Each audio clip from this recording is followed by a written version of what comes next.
তুমি অনেক দেরিতে হলেও বুঝবে আমি হারিয়ে যাওয়া মানে শুধু একজন মানুষকে হারানো নয়। তুমি হারিয়েছো সেই হৃদয়টাকে, যে নিঃস্বার্থভাবে তোমার পাশে ছিল, যে চোখে শুধু তোমাকেই দেখতো, যে মন তোমার প্রতিটা না বলা কথাও বোঝার চেষ্টা করত। একদিন হঠাৎ খুব মনে পড়বে আমাদের সেই সব দিন, যখন আমি ছিলাম। তখন হয়তো তোমার বুকের ভেতরে এক অদ্ভুত শূন্যতা বাজবে, কিন্তু আমি তখন থাকবো না। আমি চলে যাওয়ার পর তুমি ঠিকই টের পাবে এই স্বার্থপর দুনিয়ায় নিখুঁত ভালোবাসা আসলে কতটা দুর্লভ।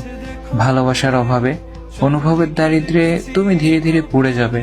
আমি যখন তোমার চারপাশে ছিলাম, তুমি বুঝে ওঠোনি আমার গুরুত্ব।